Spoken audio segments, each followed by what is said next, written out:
거룩하고 복된 주일에 교회에 나와서 예배드리는 여러분들을 예수님의 이름으로 환영하며 축복합니다. 여러분들, 우리가 함께 대림절, 강림절 첫 주일을 맞이했습니다. 아기 예수님께서 이 땅에 오시며 우리에게 기쁨과 희망 그리고 감사가 넘칠 수 있도록 은혜를 주실진데 열심히 각종 예배 참석하면서 은혜 받을 수 있었으면 참 좋겠습니다.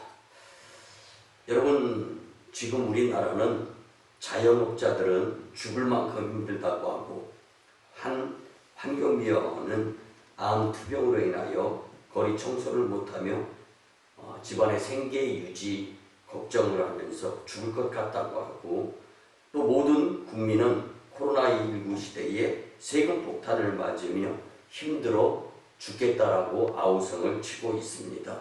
이 혼돈의 시대에 우리는 기필코 영성 회복의 기회로 삼아서 예배와 기도를 살리고 예수님과의 거리를 좁히는 가운데 믿음으로 또 영적인 즐거움을 마음껏 누리며 복되게 살았으면 참 좋겠습니다. 오늘 주님이 주시는 말씀으로 하나님께 칭찬받는 큰 상 받을 성도가 되고자 하는 비범한 마음이 불일듯 일어났으면 참 좋겠습니다. 오늘 본문 35절에 보면 오직 너희는 원수를 사랑하고 선대하며 아무것도 바라지 말고 구워주라. 그리하면 너희 상이 클 것이요 또 지극히 높으신 이의 아들이 되리니 그는 은혜를 모르는 자와 악한 자에게도 인자하시니라. 아멘. 오늘 본문 앞에 26절에 보면 예수님께서는 사람들에게 칭찬받는 것이 화가 된다고 경계하시면서 성도들이 받아야 할 참된 칭찬에 대해서 우리는 깊숙하게 생각을 할 수 있는 말씀이 될 수가 있습니다. 사람들은 은혜 칭찬받으면 좋아하고 뭔가 이룬 것처럼 생각을 합니다. 그래서 칭찬 듣기를 무척 좋아합니다. 그런데 칭찬에는요, 하나님이 인정하시는 칭찬과 세상이 인정하는 칭찬으로 분명히 구분이 되어져 있음을 오늘 우리는 말씀을 통하여 잘 알 수가 있습니다. 이 시간 하나님께 큰 상 받은 성도에 대해서 같이 한번 깊게 생각을 해보면서 큰 은혜를 나누고 예수님께 칭찬받고 하나님께 큰 상 받는 데 집중하는 인생이 될 수 있기를 예수님의 이름으로 간곡히 부탁을 드립니다. 먼저 첫 번째는 믿음의 칭찬을 들어야 합니다. 성도가 가장 힘쓰고 애써야 할 것은 믿음입니다. 믿음이 있으면 이길 수가 있습니다. 믿음이 있으면은 문제를 해결할 수가 있습니다. 믿음이 있으면 기도를 드려서 응답받을 수가 있는 것입니다. 예수님을 믿고 그리스도인이 된 성도들이 가져야 할 가장 필수적 요소가 바로 믿음입니다. 그래서 히브리서 11장 4절 이하에 보면은 많은 믿음의 인물들을 소개하면서 큰 교훈을 주고 있습니다. 이처럼 성도들이 받아야 할 최고의 칭찬은 당연히 믿음인 것입니다. 특히 말씀에 대한 믿음을 굳게 지키고 그것으로 인해 칭찬과 큰 상 받을 성도가 되어야 마땅한 줄 압니다. 예수님께서는 마태복음 8장 10절에서 예수께서 들으시고 놀랍게 여겨 따르는 자들에게 이르시되 내가 진실로 너희에게 이르노니 이스라엘 중 아무에게서도 이만한 믿음을 보지 못하였노라. 아멘. 이 말씀은 우리가 잘 아는 말씀으로 예수님께서 백부장의 믿음을 크게 칭찬하신 부분입니다. 우리는 이런 예수님의 칭찬을 부러워하면서 살 수 있는 믿음의 사람들이 되어야 합니다. 또한 마태복음 15장 28절에서 보면은 이에 예수께서 대답하여 이르시되 여자여 내 믿음이 크도다 내 소원대로 되리라 하시니 그때로부터 그의 딸이 나으니라. 아멘. 예수님은 가나안 여인의 믿음을 칭찬하셨습니다. 여러분, 사람은 금을 매우 좋아합니다. 왜 그러냐면 금에는 가치가 있기 때문입니다. 우리가 오늘 결단 찬송으로 부르게 될 내 평생 소원 이것뿐의 찬송가 450장 4절에 보면 금보다 귀한 믿음은 참 보배가 된다고 고백할 수 있는 것입니다. 여러분, 금의 가치보다 더 귀하고 보배로운 것이 믿음인 줄 믿으시기 바랍니다. 이 사실을 절대로 잊지 말고 살기를 예수님의 이름으로 간곡히 부탁을 드립니다. 그러므로 우리 성도들은요, 금보다 귀한 믿음을 주님께 보여드림으로 그리스도의 사랑을 체험할 뿐만 아니라 하나님께 대한 굳건한 믿음을 소유하여 큰 상 받을 성도가 되기를 간절히 부탁을 드립니다. 하나님께 받은 성도의 칭찬은요, 뭐니 해도 믿음을 잊지 말고 큰 믿음의 칭찬자들이 되어서 큰 상 받을 성도들이 다 되었으면 참 좋겠습니다. 그게 두 번째로는요, 헌신의 칭찬을 들어야 합니다. 믿음 성장의 필수 요소는 봉사, 헌신, 충성입니다. 여러분, 헌신하면서 살아가게 될 때 주님께로부터 칭찬받을 수 있고 큰 상을 받을 수 있는 줄 믿으시기 바랍니다. 본문 35절에 보면 성도가 예수님을 본받아 헌신하게 되면 하늘에서 상이 클 것이라고 분명히 약속해주고 있습니다. 우리에게 필요한 헌신은 하나님을 위해 몸과 마음을 다하여 일하고 받들어 섬기는 것을 말해주고 있음을 분명히 알아야 합니다. 그런데 이 헌신은요, 자기만을 생각하고 위하는 이기적인 삶에서는 결코 나올 수가 없습니다. 여러분, 자신의 삶을 희생해야 하고 자기 것을 베풀어야만이 가능한 것이 바로 헌신임을 분명히 아셨으면 참 좋겠습니다. 대체로 세상 사람들은 자기를 바치고 자기를 희생하는 이 헌신의 칭찬을 즐겨하지 않습니다. 하지만 성도들은 헌신함으로 기쁨을 누리고 헌신으로 인해 주님께 큰 칭찬 듣기를 즐겨 할 수 있게 될 때 참 헌신으로서 예수님께 칭찬받고 하나님께 큰 상 받을 성도가 되리라 믿습니다. 여러분, 저는 우리 교회가 파송한 선교사들의 헌신하는 그 모습들을 볼 때 참으로 부끄러운 모습을 감출 수가 없습니다. 우리가 잘 아는 몇 해 전에 인도와 태국에 파송한 강동수 선교사가 댕기모기에 감염이 되어서 고열로 인해서 태국 병원에서 생사가 오락가락할 때에 예수님이 치료해 주셔서 생명이 연장됨을 우리가 다 잘 보아서 경험하고 알 수 있는 것입니다. 그 후에 귀국해서 선교 그만하라고 이야기를 한 적이 있습니다.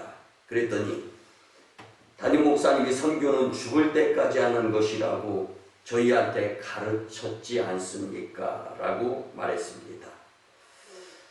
그 이어서 고백은 이렇게 표현이 되어집니다. 나 하나 희생하여 그들에게 예수님이 소개되면 족합니다. 아멘. 여러분, 선교는요, 나가는 선교사 그 한 사람만을 놓고 말하지 않습니다. 보내는 선교사를 포함하는 것임을 잘 알아서 보내는 선교사로서 물심양면과 기도로 더욱더 헌신하게 될 때 예수님께 칭찬받고 하나님께 큰 상 받을 성도가 됨을 믿으시기 바랍니다. 여러분, 성경에서 우리에게 헌신에 대한 교훈을 주는 내용의 말씀이 참 많이 있습니다. 특별히 마가복음 14장 3절에서 9절까지 말씀을 보면 주님을 위해 옷값을 깨뜨린 한 여인의 헌신에 대한 말씀이 나옵니다. 이 내용은요, 모든 성도들에게 귀감이 되며 헌신하면 예수님께 큰 칭찬을 받을 수 있음을 분명히 교훈해주고 있습니다. 마가복음 14장 9절에 보면 예수님은 여인의 헌신에 대하여 내가 진실로 너희에게 이르노니 온 천하에 어디서든지 복음이 전파되는 곳에는 이 여자가 행한 일도 말하여 그를 기억하리라 하시니라. 아멘. 그러면 칭찬이 기억이 될 수 있도록, 교훈이 될 수 있도록 쓰시겠다라는 예수님의 말씀입니다. 그러므로 성도들의 아름다운 헌신이야말로 주님이 칭찬하시는 귀한 것임을 기억하시면서 우리는 모든 것을 아낌없이 헌신하여서 예수님께 칭찬받고 하나님께 큰 상 받을 성도가 분명히 되었으면 참 좋겠습니다. 마지막 세 번째는요, 사랑의 칭찬을 들어야 합니다. 여러분들, 예수님의 사랑이 성도에게 없으면 소용이 없기에 하나님 사랑, 이웃 사랑으로 살아가는 성도들이 되어야 합니다. 마태복음 22장에 보면 예수님께서는 어떤 계명이 가장 큰 계명이냐는 질문에 대하여 대답하시기를 첫째는 하나님을 사랑하는 것이요, 둘째는 내 이웃을 내 몸과 같이 사랑하는 것이라고 분명히 대답해 주셨습니다.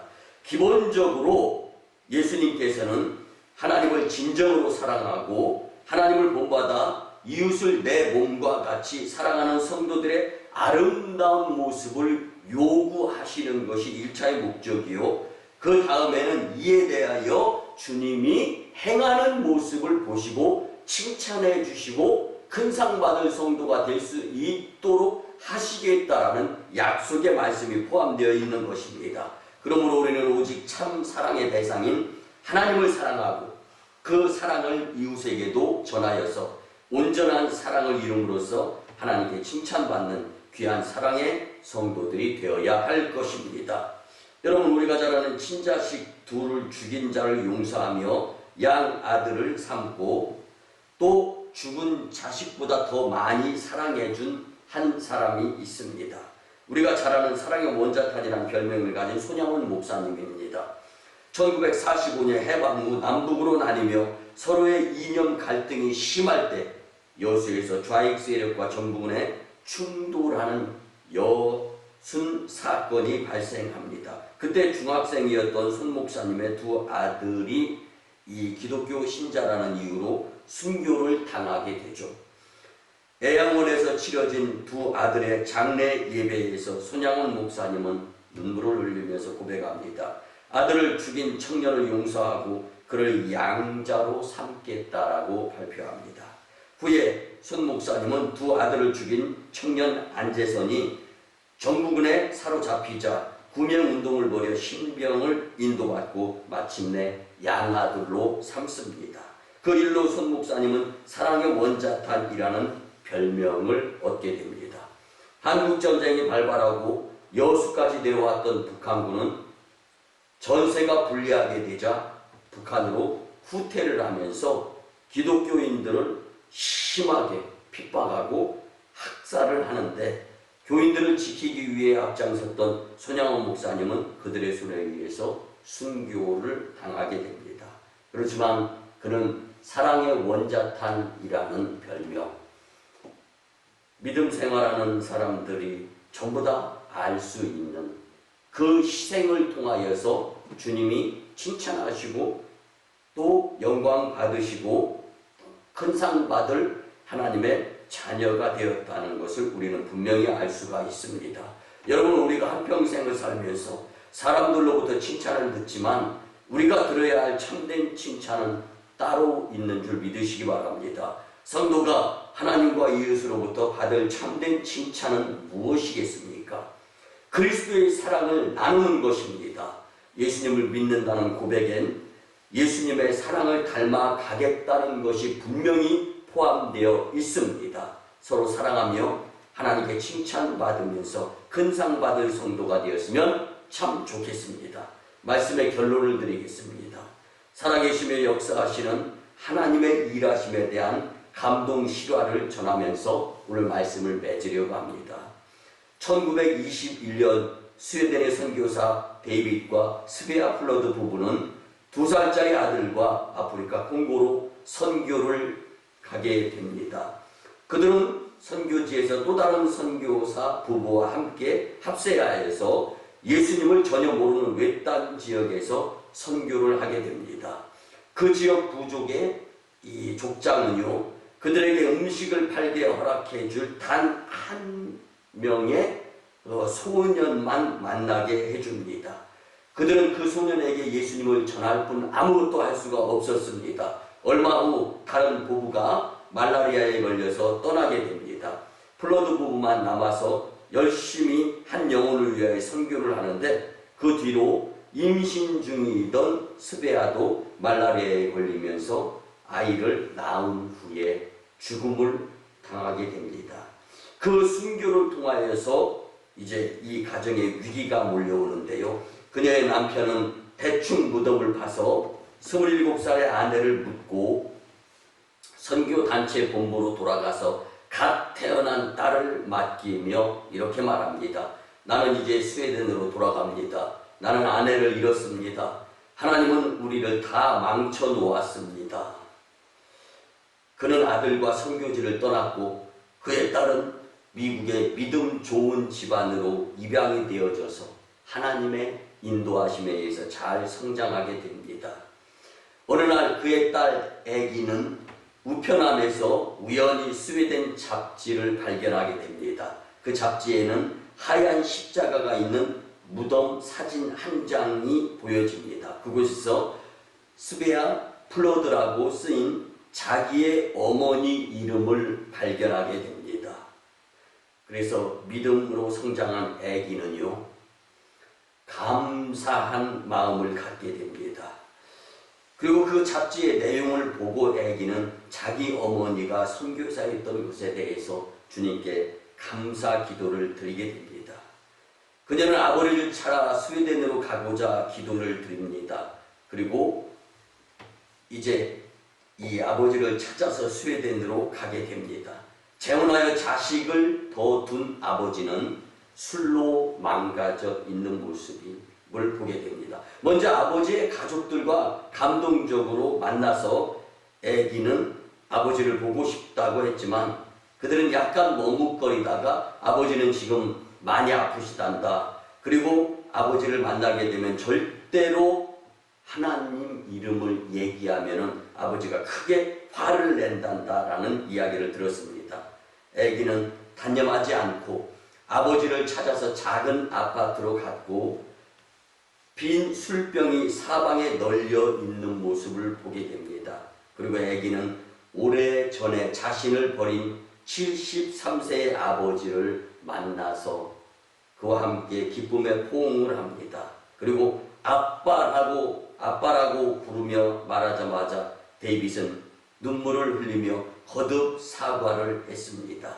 그녀는 웃으며 말하기를 괜찮아요 아빠. 하나님께서 저를 인도하시고 보살펴 주셨습니다. 그때 아버지는 하나님은 우리를 버렸어 하면서 버럭 화를 냈습니다. 우리의 삶이 이렇게 엉망이 된 것은 다 하나님 때문이야 라고 하나님을 원망하는 말을 했습니다. 딸이 말하기를 아빠에게 들려줄 말씀이 있어요 라고 말합니다. 엄마 아빠가 하나님께 인도했던 콩고의 한 소년이 자라서 마을 전체를 예수님께 인도했어요. 아빠가 뿌린 씨앗이 자랐던 거예요. 아빠가 하나님의 부르심에 순종했기에 600여 명이 넘는 아프리카 콩고 사람들이 지금 예수님을 믿고 있어요. 예수님은 아빠를 사랑하고 계십니다. 데이빗은 너무 놀라 정신이 멍해지며 근육의 긴장이 다 풀리고 그 자리에 주저앉아 펑펑 울었습니다. 그날 데이빗은 수십 년 동안 하나님을 원망했던 것을 크게 회개하며 예수님께 돌아왔고 몇 주 후에 죽으며 하늘문을 열고 영원한 집으로 들어가서 하나님께 큰 상 받을 성도로서 하나님 품에 안겼습니다. 이 실화는 영성가 C.S. 루이스의 은혜가 더 크다라는 책의 일부의 글입니다. 사랑하는 성도 여러분, 우리는 때에 따라서 하나님을 원망하고 환경에 불평했던 적은 없습니까? 교회 생활을 재미없고 불편하며 귀찮다고 여기고 예배와 기도를 너무 등한히하며 이후에 큰 상 받을 성도에 대해서는 전혀 생각지도 못하고 예수님께서 주시는 칭찬은 기억도 못하면서 세상에 푹 빠져서 어성세월하며 살지는 않습니까? 여러분, 영성은 결코 추락하면 안 됨을 기억하며 믿음으로 살기를 예수님의 이름으로 축원합니다. 이제 말씀을 중심으로 우리 영성 회복을 위한 통성 기도를 드리기를 소원합니다. 사랑의 아버지 하나님, 우리를 깨워주시옵소서. 그리하여 정결하고 충성된 마음으로 당신을 섬기며 당신의 아들이 재림주로 오실 때 우리가 기쁨으로 맞이하게 하여 주시옵소서. 가장 큰 손해가 영적 손해인데 말씀을 듣고 다짐했을 때에는 하나님의 자녀로서 믿음으로 살아야 하지 하며 그렇게 결심하고 또 결심을 하는데 삶 속에서는 여지없이 무너짐을 주님 앞에 고백드립니다. 예수님, 우리의 연약함을 불쌍히 여겨 주시옵소서. 우리가 영성 회복의 기도를 드리며 더더욱 다짐하오니 우리의 믿음 없음을 도와주시옵소서. 신앙적 위기의 시대에 자원하는 마음으로 믿음과 교회 생활에 더더욱 열심 낼 수 있도록 은혜 베풀어 주시옵소서. 이 감사의 계절에 우리에게 큰 상 받을 성도에 대한 귀한 은혜의 말씀을 주시니 참으로 감사를 드립니다. 하나님께서는 주님의 자녀들이 칭찬받으며 축복 가운데 살도록 방법을 허락해 주셨는데 주신 말씀처럼 믿음으로 살고 헌신과 사랑으로 살아서 주님께 칭찬받으며 큰 상 받을 성도가 되도록 은총을 베풀어 주시옵소서. 감사드리며 존귀하신 예수님의 이름으로 축복하며 기도드리오나이다. 아멘. 같이 치유와 축복의 기도를 드립니다. 주님, 이 시간 하나님의 치료하는 광선을 발하여 주셔서 고르된 자가 자유케 되며 눌린 자가 해방되고 병든 자가 고침받고 귀신이 내어 쫓아지며 부족한 자를 풍족케 하시고 갖가지 문제가 해결될 뿐만 아니라 각종 바이러스는 종식되며 주님의 권세를 체험케 역사하여 주시옵소서. 우리의 연약한 부부를 예수님께서 피 묻은 손으로 어루만져 주시옵소서. 지혜를 더하여 주시옵소서. 내가 나사렛 예수 그리스도의 이름으로 명하는 이 질병, 병마, 어둠의 악한 기운 떠나가고 물러갈지어다.